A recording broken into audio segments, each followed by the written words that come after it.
Good evening, everyone.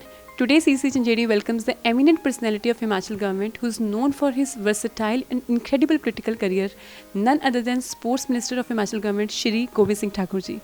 Sir, first of all, I extend my heartiest welcome to you on the behalf of CC Chanjeri campus. Welcome, sir, to the campus. Thank you. Sir सबसे पहले sports की बात करते हैं। बहुत सारे हमारा youth है इंडिया का जो इंटरनेशनल लेवल पे मेडल्स लेकर है, स्पेशली फ्रॉम हरियाणा। सर एक being a government person, being a minister, sir क्या फैसिलिटीज़ हम उन स्पोर्ट्स पर्सन को प्रोवाइड करते हैं ताकि वो मोटिवेट हों इंटरनेशनल लेवल पे कम्पीट करने के लिए? मेरा मानना यह है कि भारत में अनेकों छुपी प्रतिभाएं हैं और उन सब प्रतिभाओं को निखारना, संवारना और उनको आगे बढ़ाना ये जिम्मेदारी सरकार की है। और मैं इस बात के लिए गौरव का अनुभव करता हूँ कि जब से श्रद्धेय नरेंद्र मोदी देश के प्रधानमंत्री बने हैं, तब से लेकर के ना केवल स्पोर्ट्स में बल्कि हर क्षेत्र के अंदर उन्होंने नए इनोवेटिव आइडियाज़ को जोड़ दिया है। और इसलिए कि देश का नाम खेलों में भी आगे बढ़े, अभी खेलो इंडिया और फिर अभी वर्तमान के अंदर अंतर्राष्ट्रीय स्तर पर हमारे खिलाड़ी आगे बढ़ें, देश के लिए मेडल जीत करके लाएं, उस सब के लिए मुझे लगता है कि अभी तक जो सुविधाएं हैं वो पर्याप्त नहीं हैं और इसलिए उन सब सुविधाओं को बहुत तेज़ी से बढ़ाने की आवश्यकता है। और जहाँ तक प्रश्न ये है कि मैं तो हिमाचल प्रदेश में अभी हमारी नई नई सरकार बनी है, तो वहाँ का यूथ सर्विसेज एंड स्पोर्ट्स का मिनिस्टर बना हूँ। मेरा अनुभव ये कहता है कि इस डिपार्टमेंट को लेने के लिए शायद मंत्रियों को लगता है इसमें काम कुछ नहीं है, लेकिन जब इस डिपार्टमेंट को अभी मैंने पकड़ा है तो मुझे लगता है जितना कुछ इसमें करने के लिए है नई पीढ़ी के लिए, नौजवान पीढ़ी के लिए, तो उतना शायद काम कहीं पर भी हम कर नहीं सकते। और इसलिए कि अब अंतर्राष्ट्रीय स्तर पर हमारी तैयारी हो, अच्छी हो, उस दिशा में आगे बढ़ने के लिए अभी हमको बहुत कुछ करने की आवश्यकता है और जिसमें हम इंटरनेशनल लेवल की जो प्रतिस्पर्धा है उनमें अच्छे से अपने नौजवानों को बढ़ा सकें। तो सर आपके एफर्ट का बहुत अच्छा रहेगा हमारे यूथ के लिए। सर अगर हम बात करें एक स्पोर्ट्स पर्सन की लाइफ में ना एकेडमिक्स का बहुत रहता है, अगर वो स्पोर्ट्स की तरफ ध्यान देते हैं कहीं ना कहीं उनका एकेडमिक लॉस बहुत होते हैं। सर गवर्नमेंट क्या एफर्ट कर रही है जो एकेडमिक लॉस होते हैं उसको कंपनसेट किस तरह से कर रही है?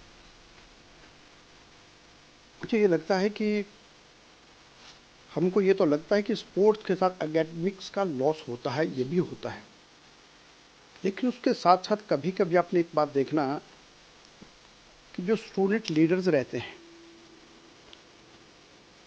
जब हम लोग पढ़ा करते थे मुझे याद है कि हमारे दोस्तों में से बहुत अच्छे स्टूडेंट्स लीडर थे जो हमेशा स्टूडेंट पॉलिटिक्स करते थे, लेकिन मुझे छोड़ के मैक्सिमम जब पढ़ाई में टॉपर होते थे। और इसलिए मुझे लगता है कई बार तो हमको जितना ज़्यादा काम करते हैं उसमें भी कहीं ना कहीं तालमेल बिठाने की आवश्यकता होती है।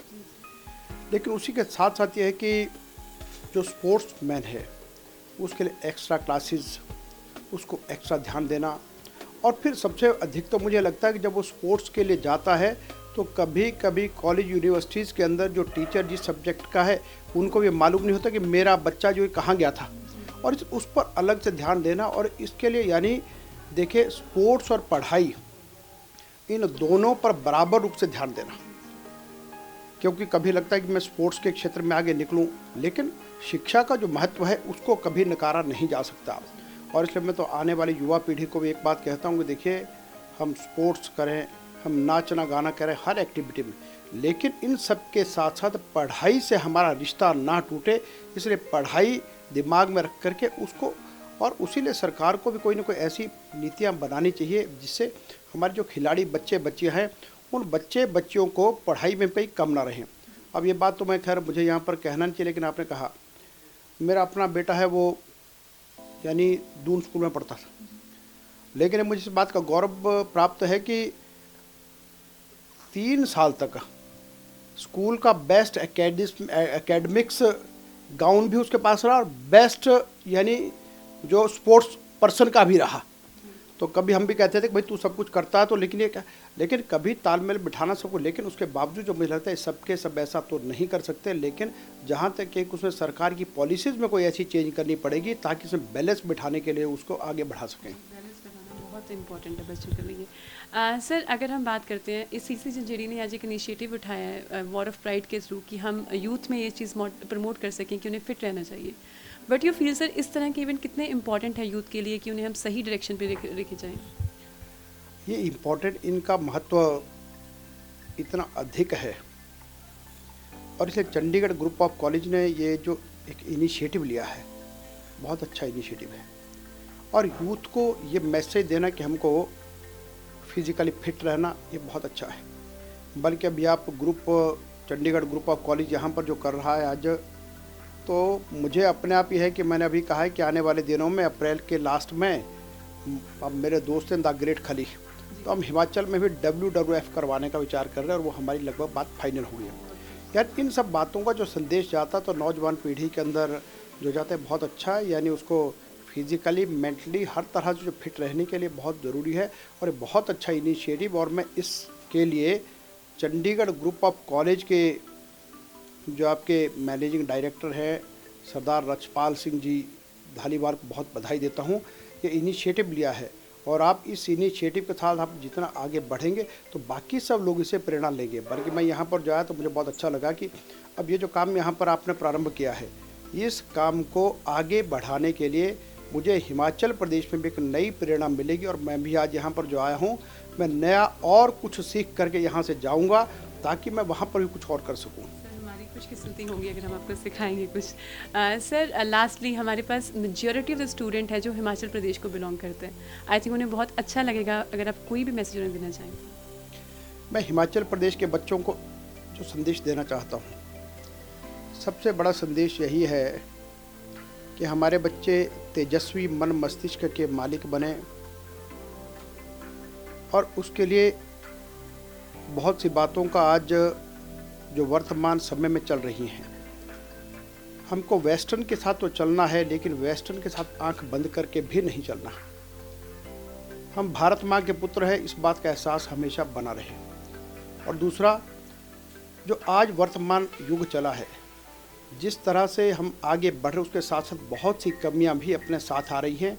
लेकिन इस सावधानी के लिए सबसे अधिक तो मैं कहूँगा कि जो नशा माफिया जो चल रहा है, इससे बहुत अधिक सतर्क रहने की सबको आवश्यकता है।